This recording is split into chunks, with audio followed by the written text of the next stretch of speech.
Hey, what's going on, guys? Garden Shed here and welcome. So today I am on a little Suzuki SV650. It's a bike I've really wanted to ride, and basically my V-Strom's in for a service, so they've lent it to me. My legs are slightly bent up, but obviously coming from an adventure bike it's going to feel like that, but not uncomfortably so.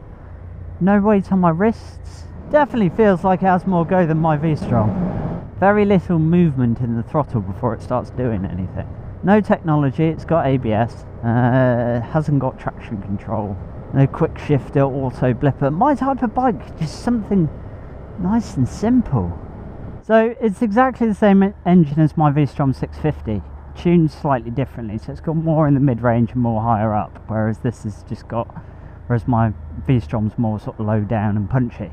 And I have to say, the first thing I noticed, being only 5'6", is this is an incredibly low bike. I can flat foot it, I can paddle it backwards, everything, no issues whatsoever, which is great, especially after the V-Strom, because I can't paddle that backwards and I can't flat foot it. So that was sort of my initial impression of it, and I will show you around. It's in this lovely metallic silver with a blue trellis chassis, and it looks really smart. No, the mirror's really good, a little bit of elbow, but I haven't properly set them up for me because it's got really clear dash, gear position, indicator, speedo, revs across the top, engine temperature, distance, range, clock.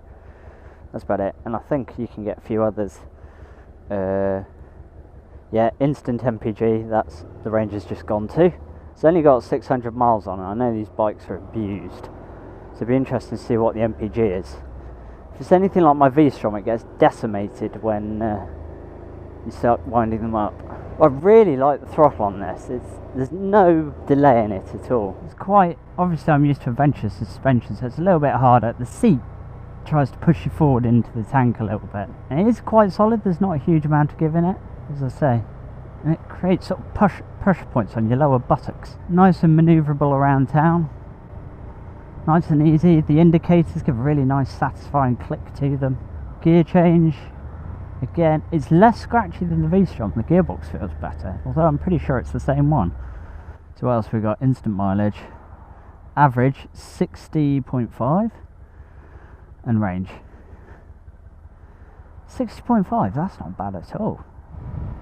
148 miles apparently on a full tank of fuel. Not too bad. Smaller tank than the V-Strom. And put the tank spec on the screen. I think these bikes are £6,000, something like that.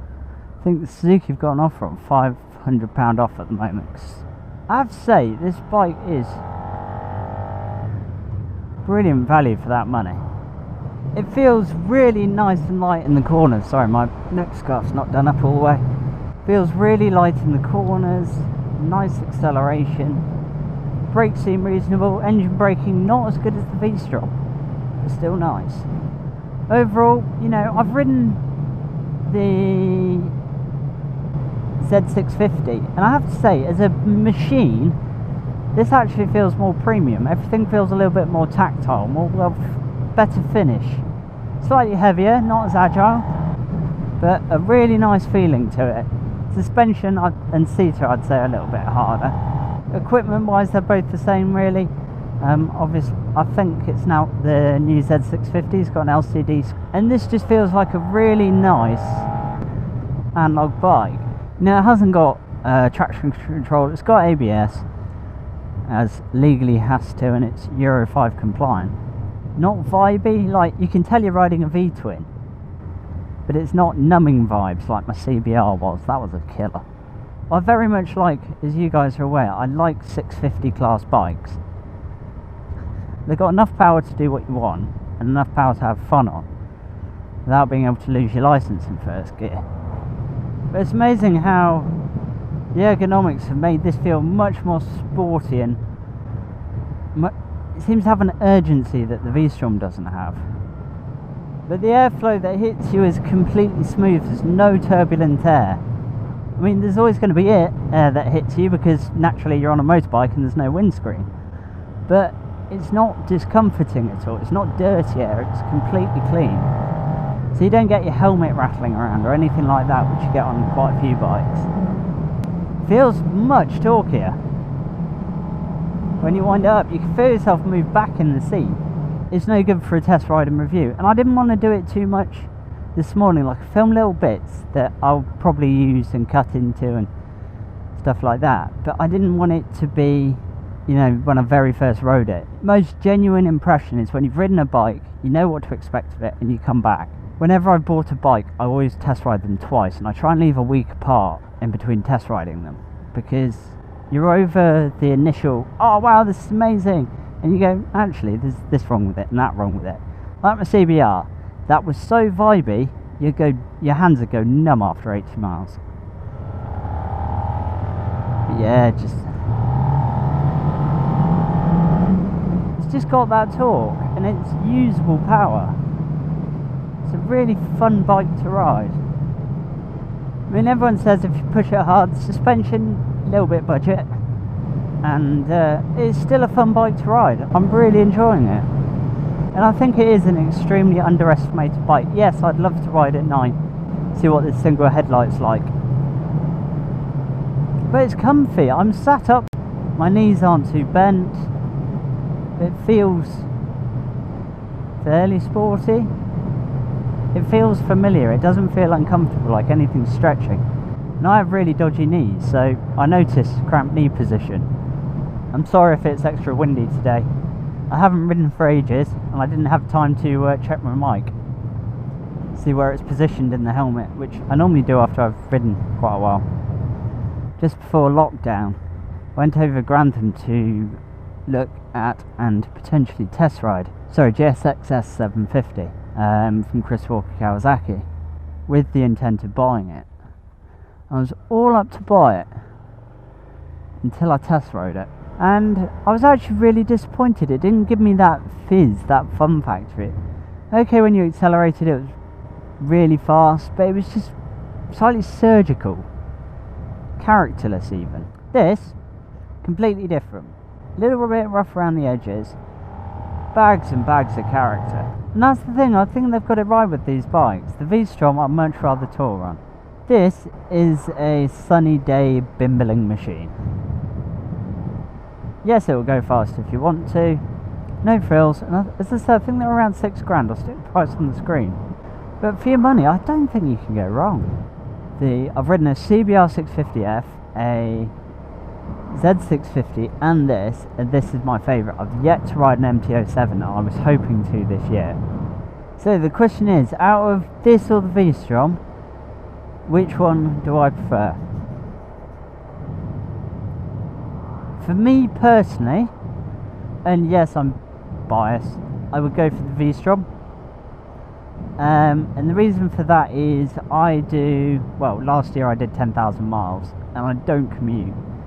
So I only ride pretty much one day a weekend. So every time I swing my leg over the saddle, I'm averaging 150, 200 miles a day. So I do a lot of high mileage riding, and I think the seat on this would kill me, and just the wind buffeting would make you tired doing those sorts of miles. So for me, in my scenario, the V-Strom makes more sense. If, however, I wasn't doing mega mammoth journeys or lots of sort of longer distance riding, and I didn't like touring and camping and stuff like that, I would go with one of these. Yeah, you could tour on it, you could just put a roll bag on, you wouldn't have any issue at all. As I say, for me, the V-Strom's the better bike, for me, for my circumstance. This could be a serious contender for the second bike to join my garage. And I know it's the same engine platform, but I love V-twins. I love the engine braking. This has oodles of character, lots of fun. It does need a stupidly loud exhaust. Looks pretty tidy. I like the black engine casings, they look really smart. Blue wheels, highly impractical but look very snazzy. And I love that blue frame. Silver tank. Not too keen on these sort of camo effect bits, but do you know what? 70 miles an hour, 5,000 RPM, 6th gear. No real buzz to it. Yes, I mean it's quite noisy, but you're on a naked bike, no screen. Wind, I'd actually say it's not bad. It's still smooth. It's not like turbulence on your helmet. It's just the force of the wind against your body sort of thing. Should we give it a bit of a blip through the tunnel?